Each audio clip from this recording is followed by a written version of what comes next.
사도행전 2장 14절에서 21절 말씀으로 오늘 말세라는 제목으로 함께 은혜를 받도록 하겠습니다. 2장 14절에서 21절입니다. 베드로가 11사도와 함께 서서 소리를 높여 이르되 유대인들과 예루살렘에 사는 모든 사람들아, 이 일을 너희로 알게 할 것이니 내 말에 귀를 기울이라. 때가 제3신이 너희 생각과 같이 이 사람들이 취한 것이 아니라 이는 곧 선지자 요엘을 통하여 말씀하신 것이니 일렀으되 하나님이 말씀하시기를 말세에 내가 내 영을 모든 육체에게 부어주리니 너희의 자녀들은 예언할 것이요 너희의 젊은이는 환상을 보고 너희의 늙은이들은 꿈을 꾸리라. 그때에 내가 내 영을 내 남종과 여종들에게 부어주리니 그들이 예언할 것이요 또 내가 위로 하늘에서는 기사를 아래로 땅에서는 징조를 베풀리니 곧 피와 불과 연기로다. 주의 크고 영화로운 날이 이르기 전에 해가 변하여 어두워지고 달이 변하여 피가 되리라.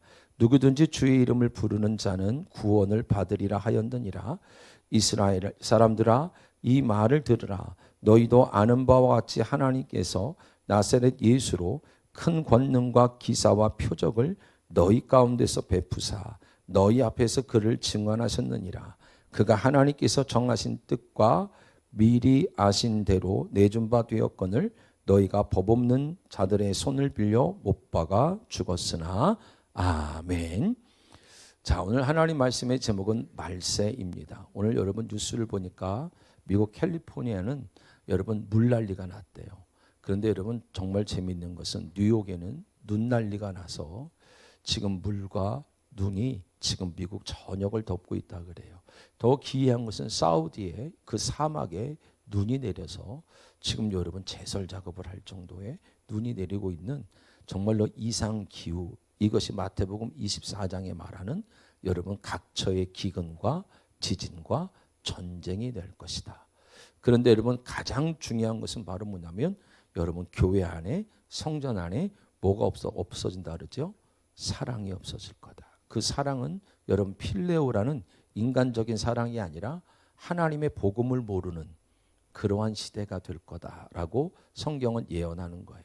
그냥 우리끼리의 좋아함을 사랑이라고 말하지 않고 하나님께서 주신 말씀을 올바로 이해하여 누군가한테 전해주는 것을 사랑이라 그러죠. 그래서 하나님의 가장 큰 대명사의 성품이 바로 뭐냐면 사랑이세요. 그래서 하나님이 우리를 사랑하시는 방법이 예수를 그리스도가 되게 하셔서 십자가에서 죽으시고 부활하게 하심으로 말미암아 하나님의 진리를 알아듣도록 하신 것, 바로 이것이 사랑의 대명사고, 우리가 형제를 사랑한다는 건 단순히 배려와 친절을 뛰어넘어 여러분 하나님이 주시는 말을 올바로 이해하여 건네주는 것을 성경은 사랑이라 그럽니다. 그러니까 여러분 마지막 때는 뭐가 없어진다고요? 사랑이 없어질 거다.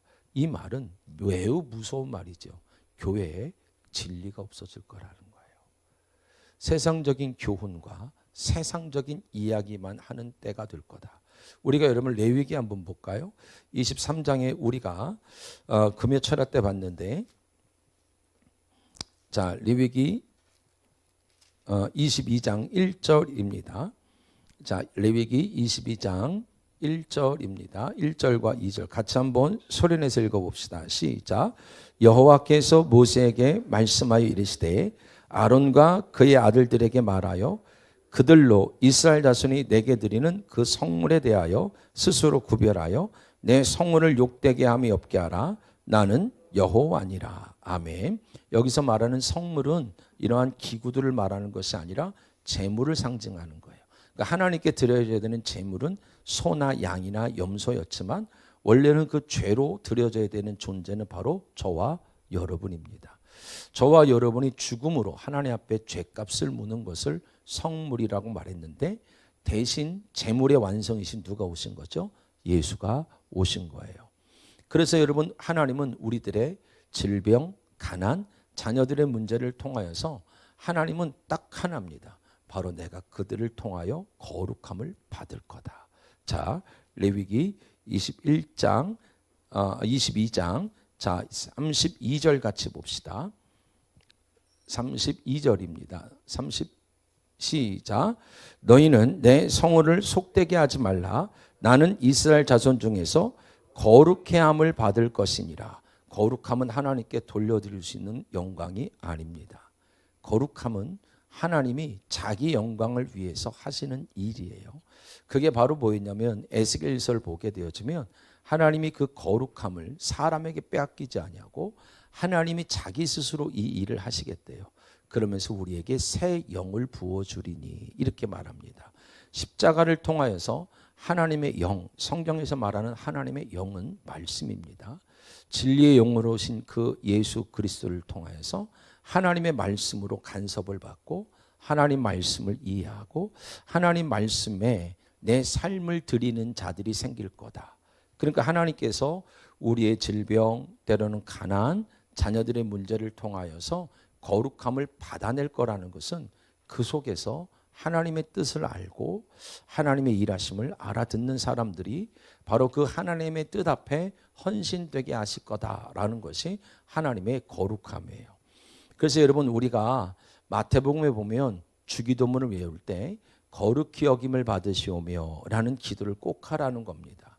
거룩히 여김을 받으시오며라는 것은 거룩함은 사람에 의해서 훼손되거나 다시 세워질 수 있는 종계 아닙니다. 하나님의 유일성이에요. 사람이 어떻게 보탬이 될 수 있는 것도 아니고 사람이 돌려드릴 수 있는 것도 아니에요.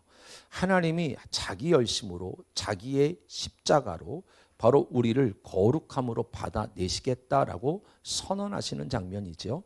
자, 우리 에스겔서 한번 볼까요? 자, 에스겔서 36장 같이 가봅시다. 36장을 가보면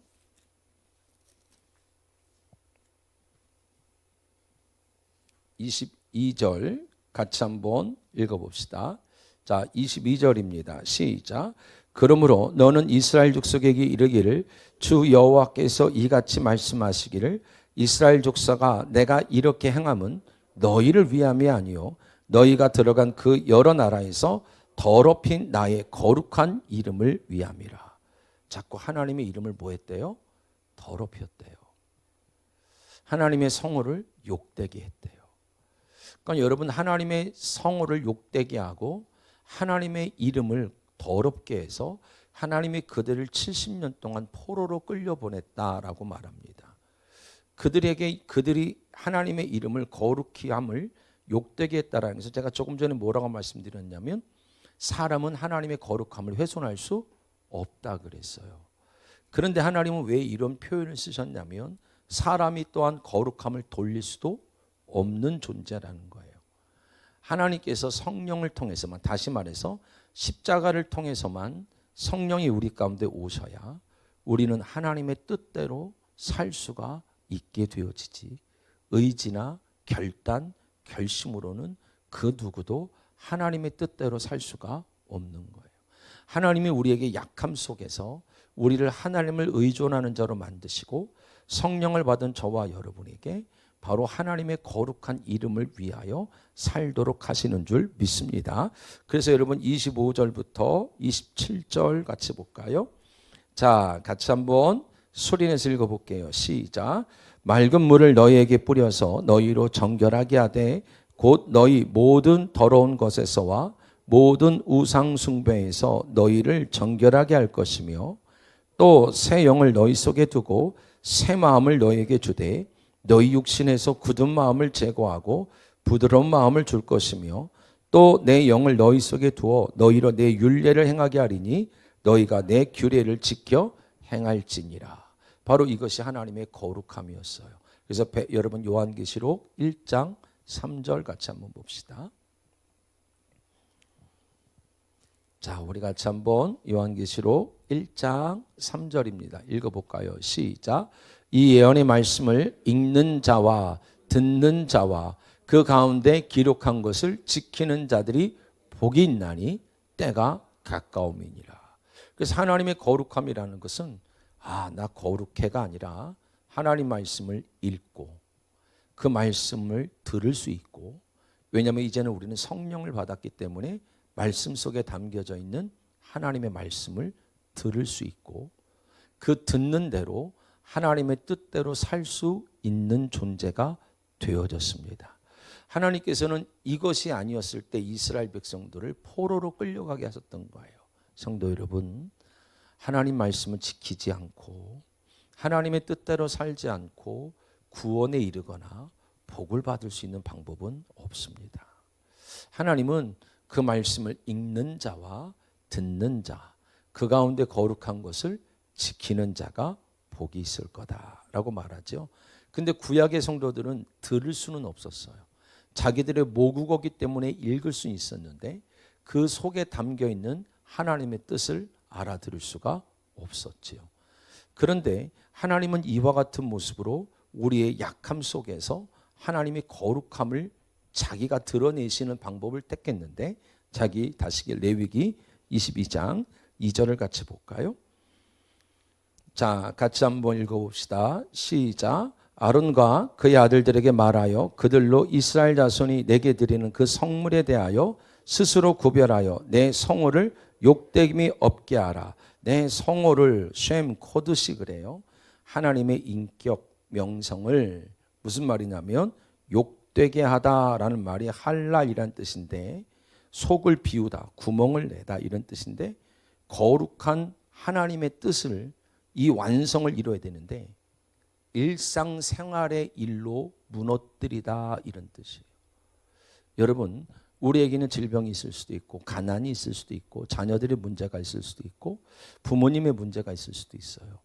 근데 그 모든 일들이 하나님은 자기 뜻을 성취하는 방법이라 그랬는데 그것을 하나님의 이름을 욕되게 하는 방법이 뭐냐면 그럴 수도 있지 뭐.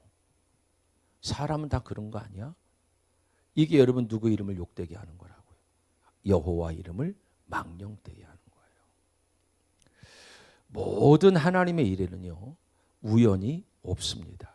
고린도후서 3장 5절에는 하나님은 우연이 없대요. 우리에게 일어나는 모든 일들은 하나님의 특별한 간섭의 은혜가 있는데 그래서 하나님이 자기에게 속한 거룩함은 하나님의 속성이라고 그랬죠. 자기에게 속한 자들에게는 이것이 우연이고 그냥 있을 수 있는 일이고 아무렇지 않는 일상이 아니라 그 속에서 누구 뜻을 이루신다고요? 하나님의 뜻을 이루시는 목적을 가진 겁니다. 근데 그 거룩함이 여러분 완성되어지고 그 거룩함을 위해서 기도할 때 여러분 거룩하지 않는 것들이 거룩함을 이길 수가 없게 되는 줄 믿기를 주님의 이름으로 축원드리겠습니다. 바랄 거 없는 것은 우리에게 일어나는 모든 일들은 여러분 하나님께서 빛을 비추셔서 여러분 우리로 하여금 하나님의 자기 이름이 드러나는 통로로 사용하기 원하시는데 그렇지 못한 여러분 하나님의 은혜 쪽에 있지 못한 사람들이 아무렇지도 않은 일상으로 만들어 버린다.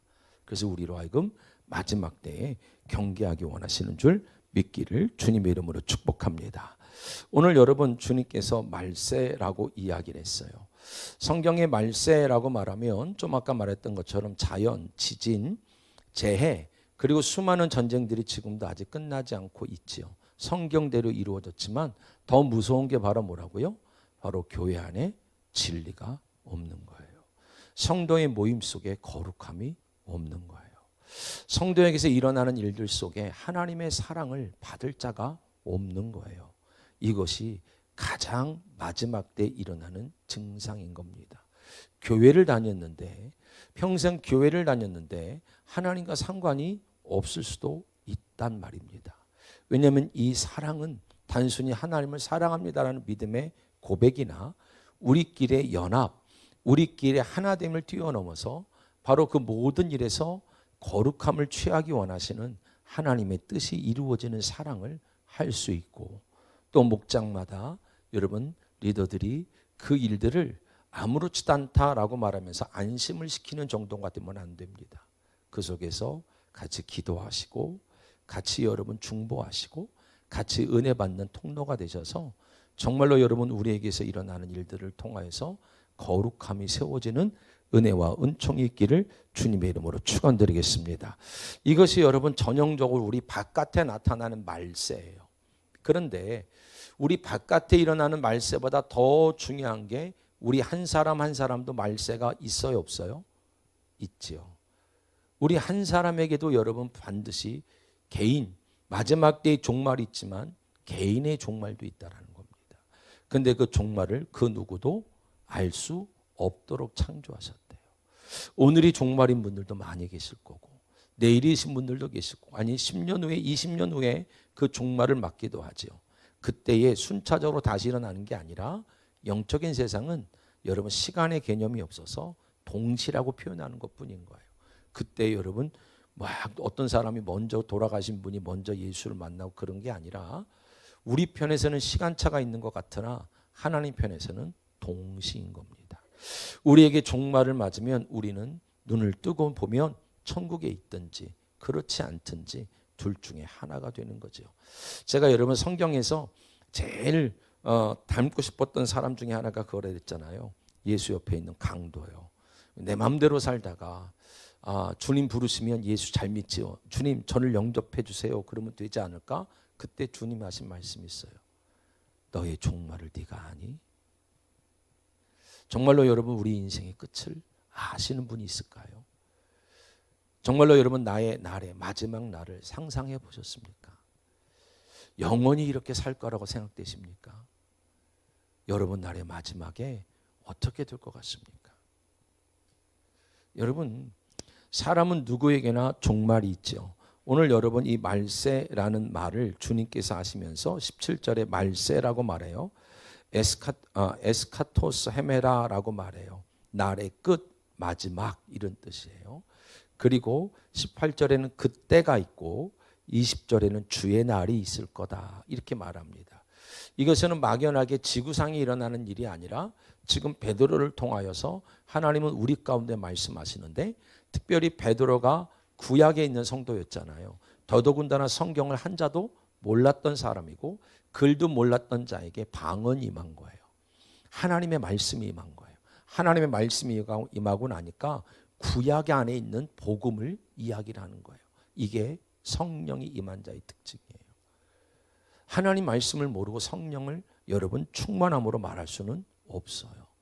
성령을 받아서 예수를 주로 고백할 수는 있겠지만 성령의 충만함은 나의 몸의 뜨거움이나 은사적인 뜨거움이 아니라 구약에 있는 말씀을 바로 복음으로 알아듣기 시작하는 한 사람의 설교로부터 3천이 살아나는 이야기로 시작되는 겁니다.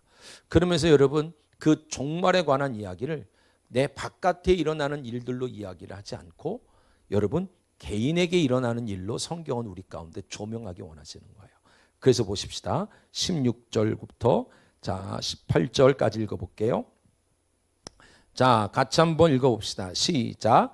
이는 곧 선지자 요엘을 통하여 말씀하신 것이니 일렀으되 하나님이 말씀하시기를 말세에 내가 내 영을 모든 육체에게 부어주리니 너희의 자녀들은 예언할 것이요 너희의 젊은이들은 환상을 보고 너희의 늙은이들은 꿈을 꾸리라.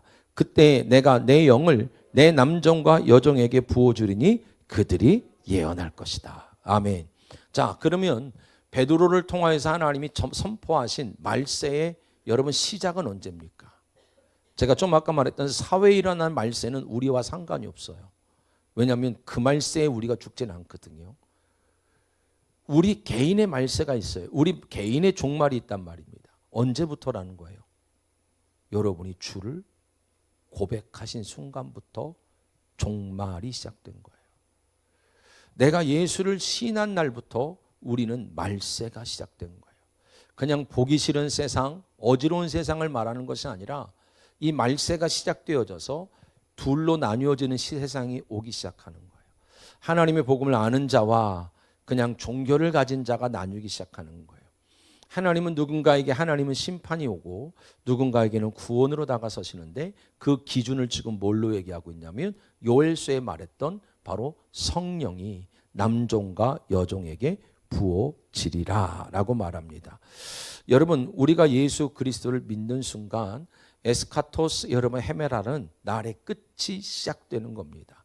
성령으로 말미암아 말세가 시작된 거예요. 그래서 예수님의 말세를 언제로 보는 거냐면 예수가 전하는 말세는 십자가 사건 이후를 여러분 말세라고 여러분 규정해요. 그래서 우리는 날의 끝을 살고 있고 사회적인 날의 끝이 우리한테 중요한 게 아니라 성령을 받은 저와 여러분에게 이미 종말이 시작되었다라는 겁니다. 그래서 여러분 우리는 그 종말이 두려운 날이 되는 것이 아니라 날의 끝이 구원의 날이 되고 잔치가 되고 은혜가 되는 날인 줄 믿기를 주님의 이름으로 축원드리겠어요. 여러분 성경대로 그대로 말하면요, 여러분 말세는 성령을 받은 성도들에게만 있는 것이다 이렇게 써 있어요. 왜냐하면 그 말세의 구원은 여러분 성령을 받은 자에게만 가능한 일이니까요.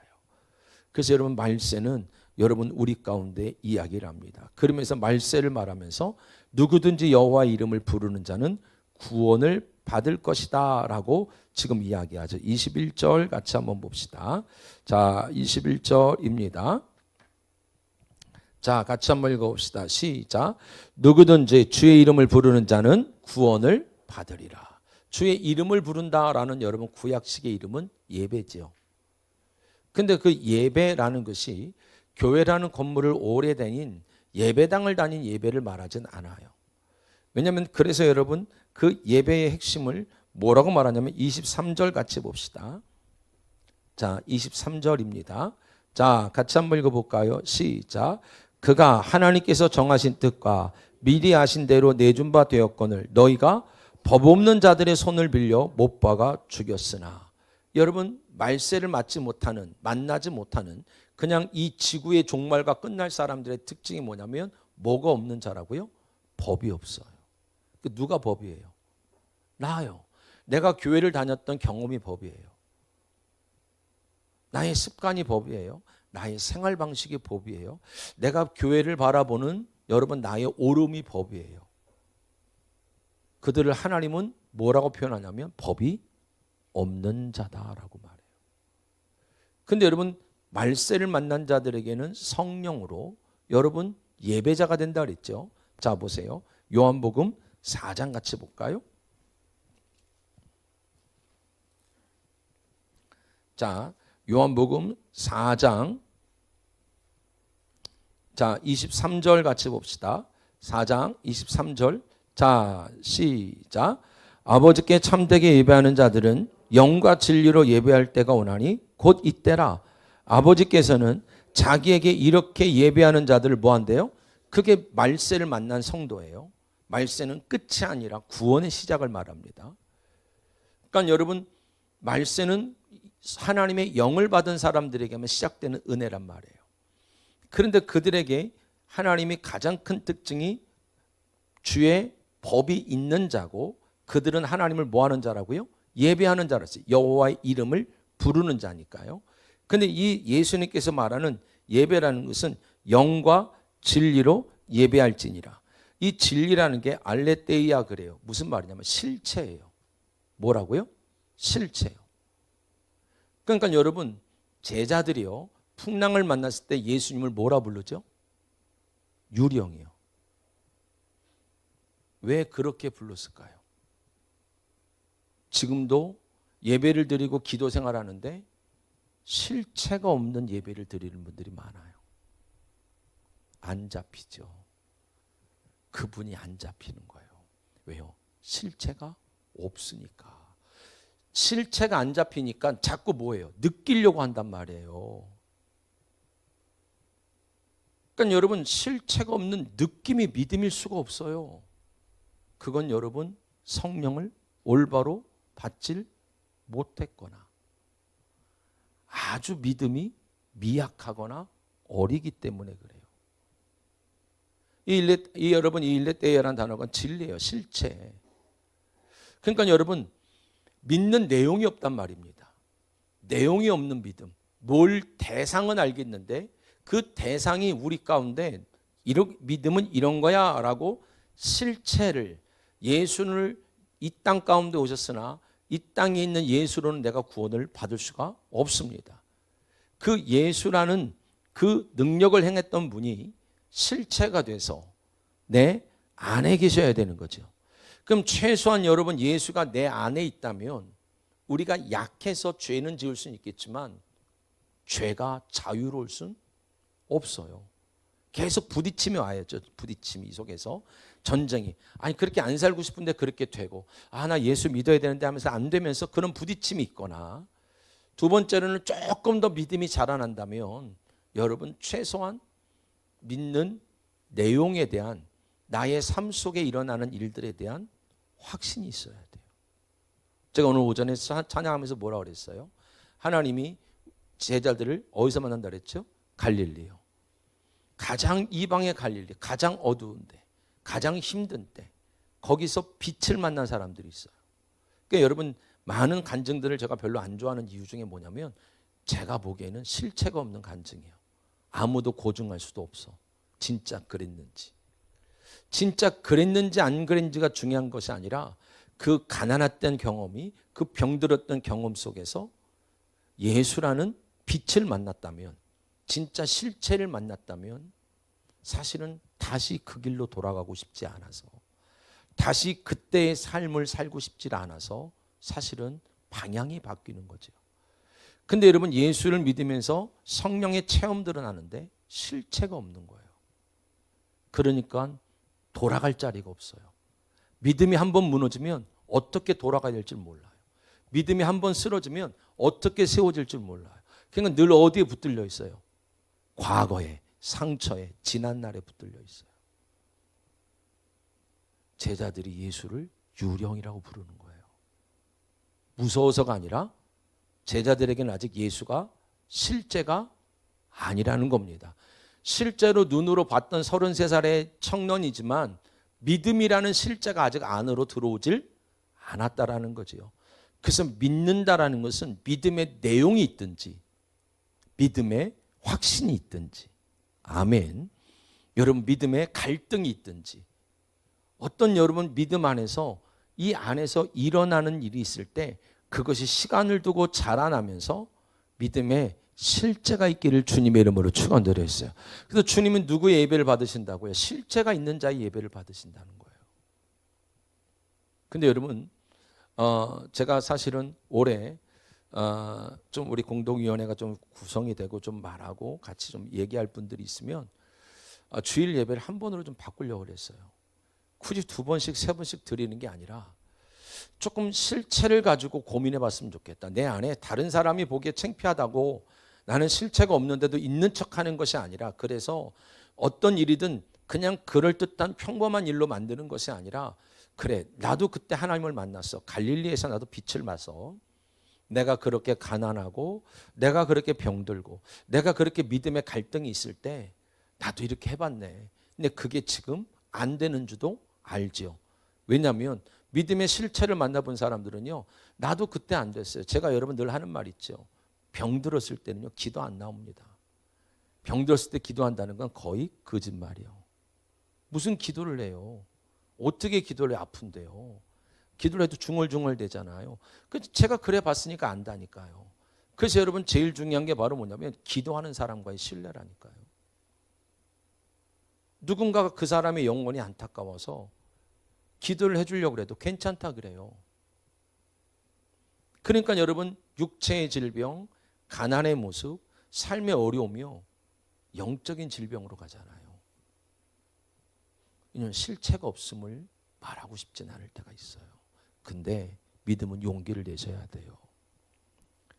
믿음은 용기를 내셔야 돼요. 왜냐하면 주님은 그 상황에서 진짜 빛을 주셔서 가장 가난하고 가장 사람들이 소외됐던 갈릴리에 빛을 줘서 그 사람들을 통하여 세상에 가난하고 천하고 연약한 자들을 통하여 하나님이 거룩함을 받으시겠다는데, 그것이 부끄러움이 되지 않기를 주님의 이름으로 축원드리겠어요. 그러니까 여러분 마지막 때가 되면 실체가 없는 예배를 드릴 거라니까요. 그래서 자꾸 느끼려고 하고 자꾸 느낌만 강조하고 자꾸 간증만 간증하는 거예요. 제자들은 예수님을 뭘로 불렀다고요? 유령이요. 느끼려고만 하는 거예요. 표적으로만 보려고 하는 거예요. 내 바깥에 일어난 일들로만 알려고 하는 거예요. 그렇지 않습니다. 사랑하는 성도 여러분, 주님께서 다시요 외부에서 일어나는 말세, 그 말세가 우리에게 여러분 종말이 되진 않습니다. 왜냐하면 우리 개인의 종말과 말세가 있는데 그것은 뭘 받은 이후로라고요? 성령을 받은 이후예요. 성령을 받은 이후에 나타나는 가장 중요한 말세의 징조가 바로 뭐냐면 주의 이름을 부르는 건데, 그걸 예배하는 자들인데, 예배 횟수, 예배의 시간을 오래 가졌던 자들이 아니라 실체를 가지고 예배하는, 그것을 좀 아까 사도행전에는 뭐라고 말했어요? 법 없는 자들의 손을 빌려 예수가 죽으셨다면 우리는 그 실체가 있기 때문에 법이 우리 마음과 생각에 있기를 주님의 이름으로 축원드리겠어요. 히브리서 8장 10절 봅시다. 자, 히브리서 8장 10절에 있는 말씀을 같이 한번 읽어볼까요? 자, 같이 한번 읽어봅시다. 자, 시작. 또 주께서 이르시되 그날 후에 내가 이스라엘 집과 맺을 언약은 이것이니 내 법을 그들의 생각에 두고 그들의 마음에 이것을 기록하리라. 어떻게 해요? 다시 요한계시록 1장 3절이요. 자, 같이 한번 읽어봅시다. 시작.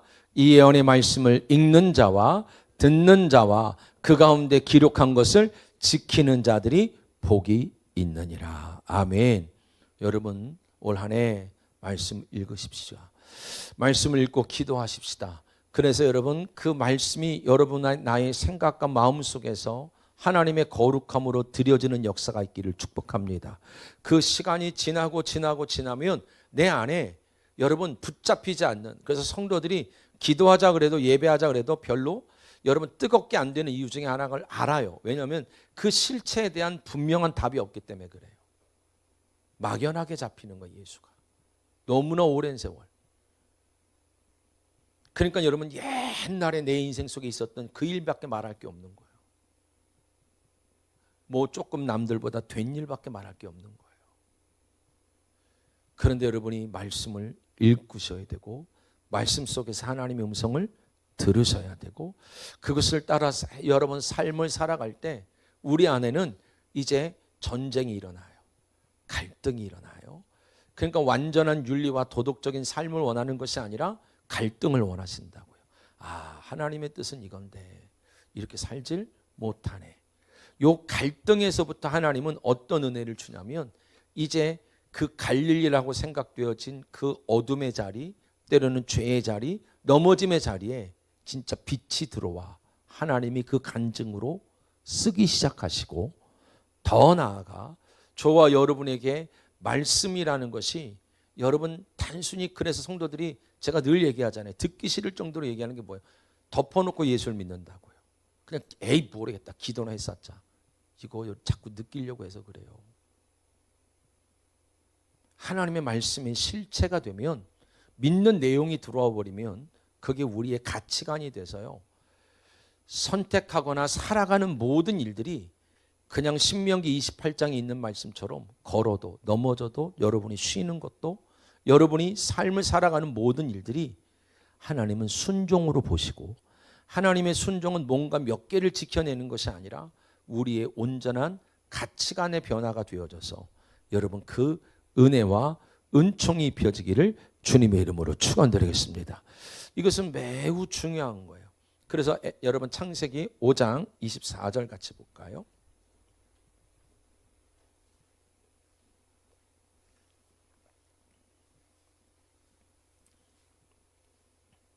자, 같이 한번 읽어볼까요? 자, 시작. 에녹이 하나님과 동행하더니 하나님이 그를 데려가심으로 세상에 있지. 이게 종말이에요. 이게 말세란 말이에요. 근데 우리나라 성경에는 요 세상에라는 단어를 썼는데 원문 성경에는 세상이라는 단어가 없어요. 하나님과 이렇게 말씀으로 동행했더니 하나님이 우리는 이 땅에 속하지 아니했더라라고 얘기를 하는 거예요. 결국 보세요. 하나님이 남겨두신 자들이 여러분 결국 주님과 동행하게 되는 줄 믿습니다. 아무리 홍수가 와도요, 하나님께 은혜를 입은 자, 하나님 말을 알아들었던 자 노아와 그의 가족은 구원을 받는 거예요. 아무리 극심한 기근이 와도요, 하나님 말을 알아들었던 요셉을 통하여 누군가가 살아나는 겁니다. 그래서 요셉이 이렇게 말하는 거예요. 창세기 50장 한번 가볼까요?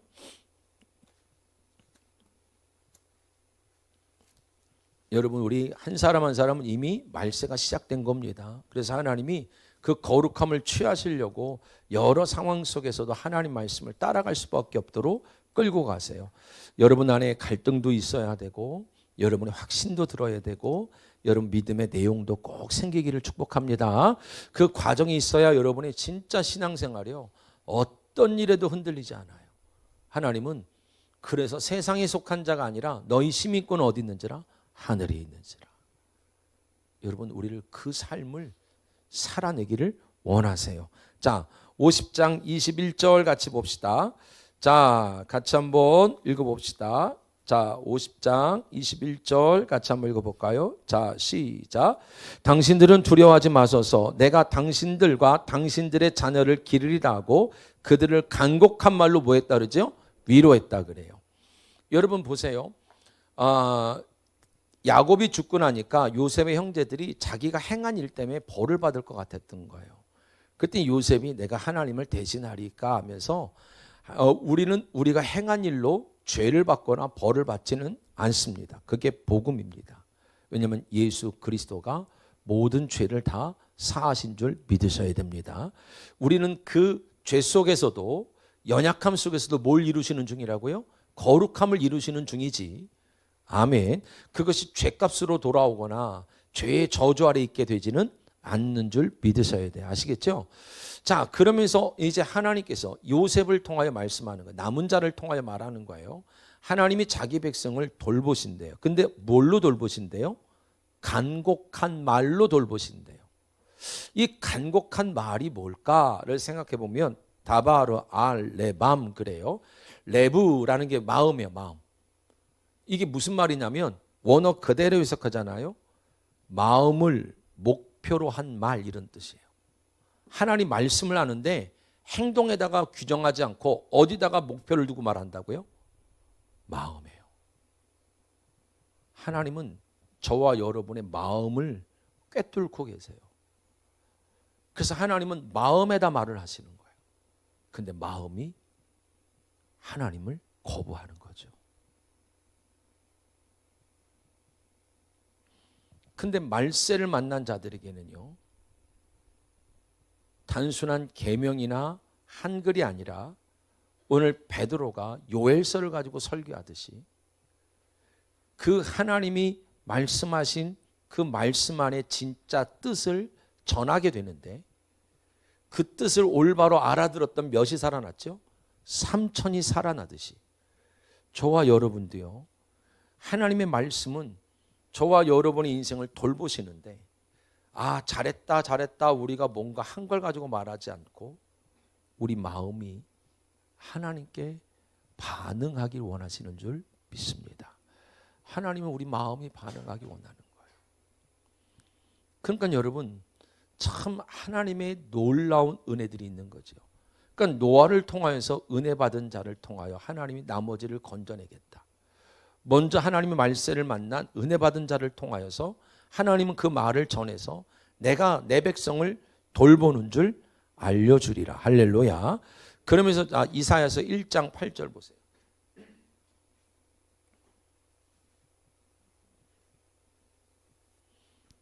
자, 같이 한번 읽어봅시다. 시작. 딸 시온은 포도원의 망대같이 참외밭의 원두막같이 애워싸인 성읍같이 겨우 남았도다. 하나님은요 원두막같이 겨우 남겼대요. 만군의 여호와께서 생존자를 조금 남겨두셨다면 남기지 않았다면 이사야서 1장의 핵심이 그거예요. 소돔과 고모라 땅같이 됐을 거다. 이 말은 뭐냐면 소돔과 고모라 땅에서 의로운 심령으로 괴로워했던 누가 있었죠? 롯이 있었죠. 자기 죄에서 빠지지 못하는, 자기가 하나님도 알겠지만 이 세상에서 나오지 못하는 그 사람을 향하여서 하나님이 남은 자를 통하여 그를 중보하게 해서 건져내실 겁니다. 저와 여러분이 먼저 그 종말을 느끼셔야 되고 누리셔야 돼요. 그 성령이 임한 자가 되셔야 되고 성령으로 살아가는 자가 되셔야 그 늪에 빠져 있는 누군가를 건져내는 자로 저와 여러분을 사용하시는 줄 믿습니다. 주님은 남은 자를 통하여서 그 소돔과 고모라 땅에 있는 자들을 건져내시겠다라는 거죠. 그래서 여러분 이사야서 10장 21절을 같이 보세요.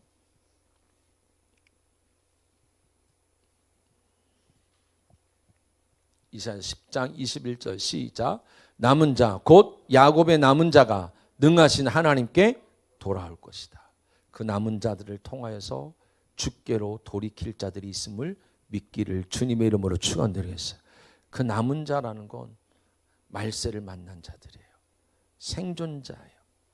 하나님이 그래서 그 종말론적 말세에서 이제 하나님의 구원의 말세로 여러분 건져오는 역사를 저와 여러분을 통하여 해낼 줄 믿습니다. 그래서 하나님의 영을 받고 나면 예수님을 뭐하는 자가 된다고요? 예배하는 자가 돼요. 교회는 여러분 예배에 대해서 끊임없이 전화를 해야 되고 끊임없이 신방을 하는 게 맞습니다. 근데 한편으로는 억지로 안 된다는 것도 알아요. 제가 토요일마다 이렇게 학생부나 전화하는 걸 보면 참 안타까운 것은 좀 동력자가 있으면 좋겠는데 동력자라고 좀 불러놓으면 늘 못한다 그래요. 그러니까 여러분 주의 일을 할 수 있고 못하고도 여러분 내가 결정해놓고 주님께 기도하는 것도 참 웃기지 않습니까? 어차피 내가 응답은 다 내려놓고 근데 여러분 막 이렇게 학생부 아니면 주일 학생 막 그 전화를 해요. 전화를 꺼놓기도 하고 거절하기도 하고 돌리기도 하고 수없는 거절을 봐요. 근데 여러분 교회는 그 일을 해야 돼요. 왜냐하면 그 사람의 종말을 우리가 알 수가 없기 때문에. 그 여러분 종말에서 건질 자가 있다라는 것을 하나님은 이야기를 하고 예배라는 것이 여러분 유튜브나 때로는 인터넷, 때로는 현장 여러 가지로 드릴 수 있겠지만 실체를 가진 예배자가 있을까? 그 고민도 사실은 예배를 인도하고 예배를 함께 드리는 자 입장에서는요 많이 고민을 해요. 여러분 실체가 있다고 없다고 여러분 여기서 주의 종이 감히 판단할 수는 없지요.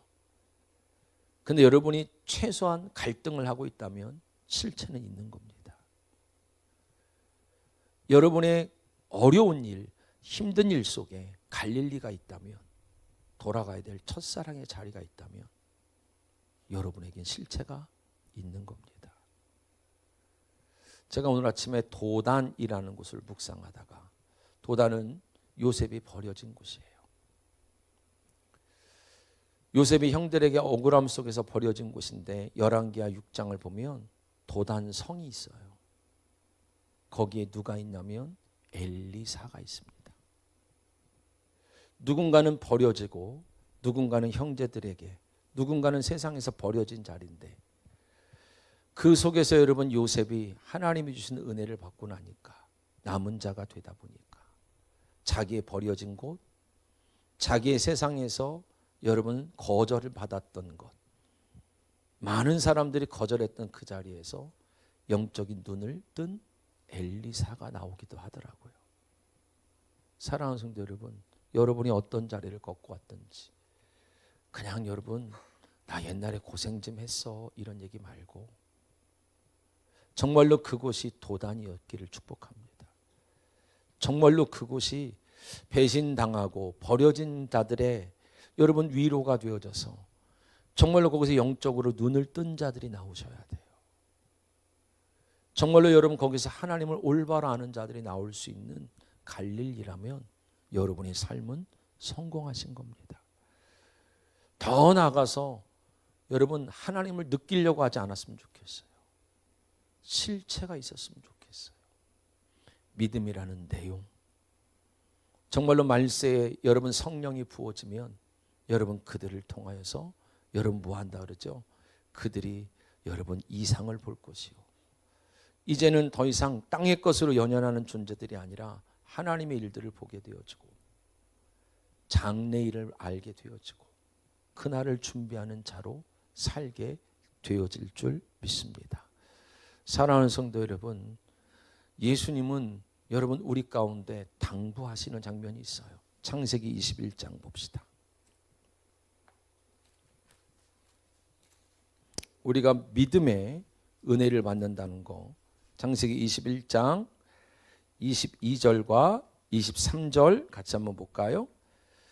자, 같이 한번 읽어봅시다. 시작. 그때에 아비멜렉과 그 군대 장관 비골이 아브라함에게 말하여 이르되 내가 무슨 일을 하든지 하나님이 너와 함께 하시도다. 그런즉 너는 나와 내 아들과 내 손자에게 거짓되이 행하지 아니하기를 이제 여기서 하나님을 가리켜 내게 맹세하라. 내가 내게 후대한 대로 너도 나와 내가 머무는 이 땅에 행할 것이니라. 이제 아브라함이 믿음의 정점을 찍는 장면이에요. 믿음의 정점을 찍을 때 아비멜렉과 비골이 와요. 이 아비멜렉이란 뜻은 하나님은 왕이시다 이런 뜻이고 비골은 대언자 이런 뜻이에요. 지금 여기서 아비멜렉과 비골은 바로 하나님의 상징입니다. 하나님이 우리한테 맹세하라는 거예요. 거짓되이 말하지 마라. 왜 거짓말이라 그러셨을까요? 천국에는 여러분 거짓말하는 자가 못 들어간다 그러잖아요. 요한계시록에. 왜 거짓말이라 그러셨을까요? 그냥 속이지 말라 이런 얘기가 아니라 성경은 거짓말입니다. 뭐라고요? 거짓말로 온 거예요.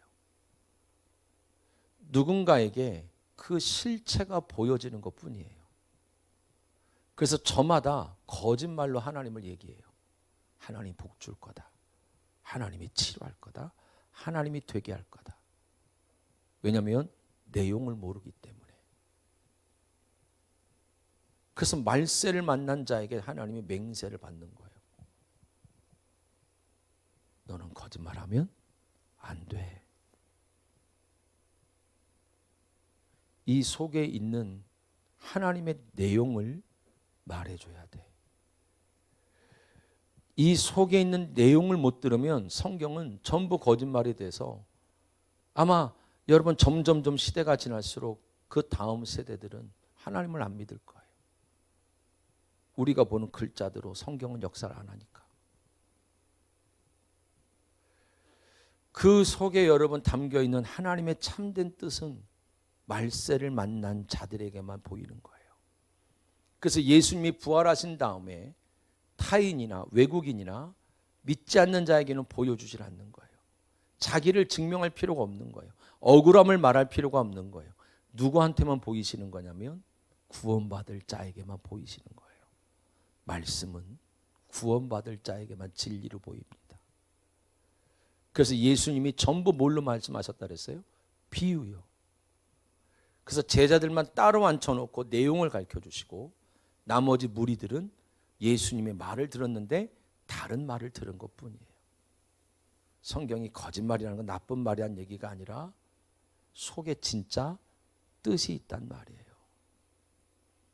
마지막 때가 되면 그 뜻을 못 알아들을 거라고 이야기하죠. 성경 두 개만 찾고 마칩시다. 이사야서 29장 같이 봅시다.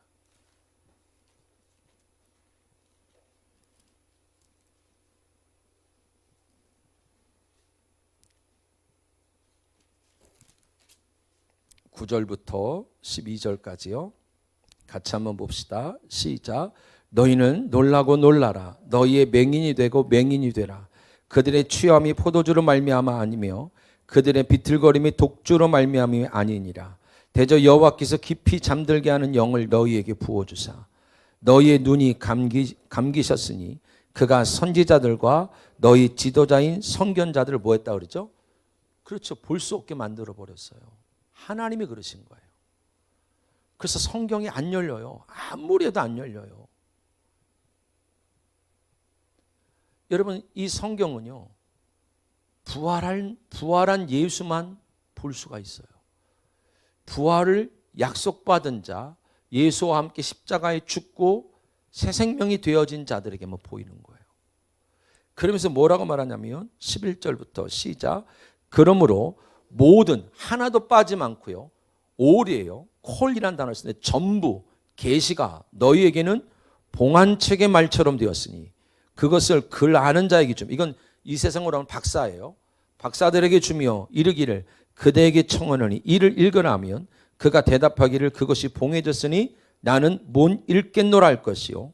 또 그 책을 글 모르는 자에게 주며 이르기를 그대에게 청하노니 이를 읽으라 하면 그가 대답하기를 나는 그를 모른다 할 것이다. 한글을 모를 리는 없지요. 원어를 모를 리는 없지요. 그 속에 진리를 모른다는 거예요. 그래서 예수님께서 말하잖아요. 모르고 예배하는 자들이 천질 거다. 근데 여러분, 우리는 알고 예배할 수가 있습니다.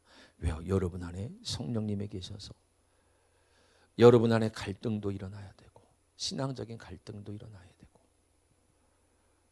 그 속에서 여러분의 갈릴리가 빛을 만난 확신의 자리가 되어야 되고 버려지고 힘들었던 도단의 자리가 오히려 여러분이 거기서 하나님을 만난 것처럼 누군가에게 눈을 띄워줄 수 있는 자리가 되어야 되고 이제는 실상이 없어 맨 느낌만 이야기했던 유령과 같은 예수가 아니라 말씀이라는 실체를 가지고 말할 수 있는 자까지 우리는 구원을 받은 겁니다.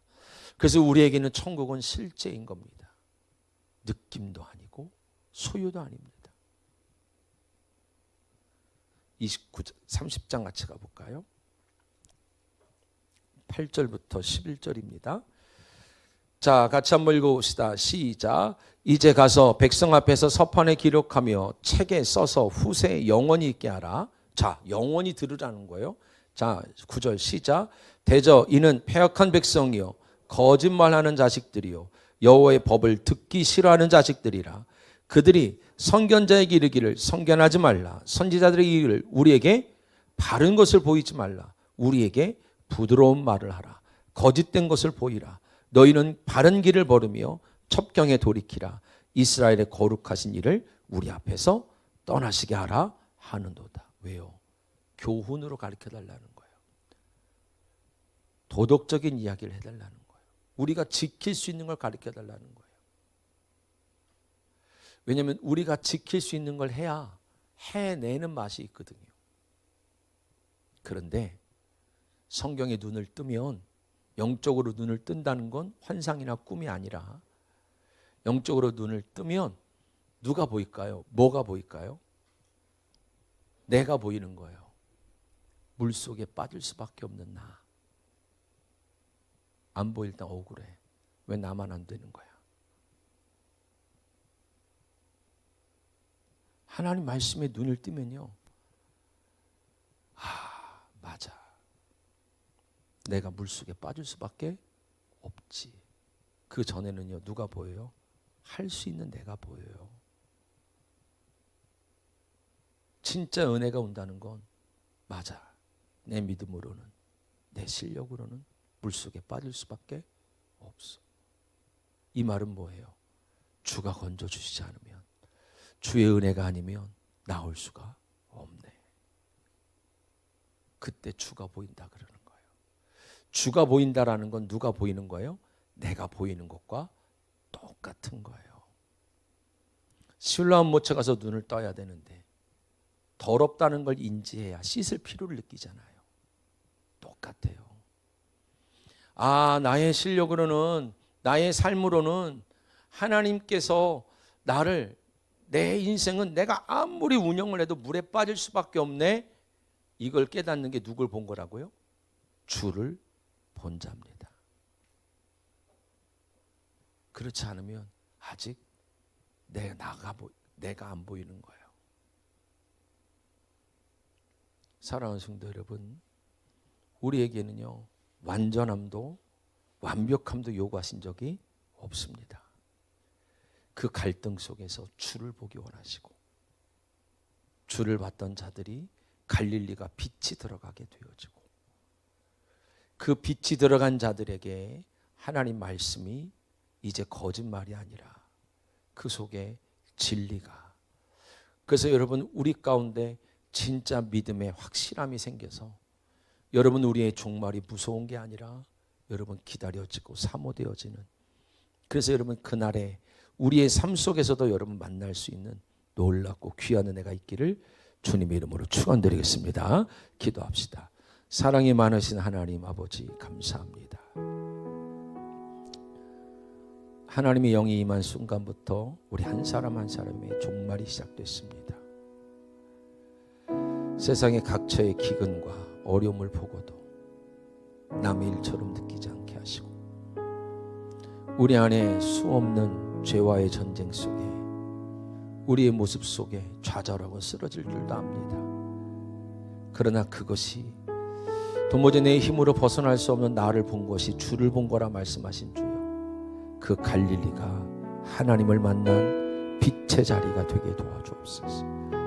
그 베델이 엘렐로이 이스라엘, 하나님의 음성을 들은 자리가 되게 하시고 이제 더 나아가 모든 말씀 속에 하나님, 진짜 하나님의 마음을 들을 수 있는 우리 성도들이 되게 하사 말세를 만난 우리에게 예수가 소망이 되도록 허락하여 주옵소서.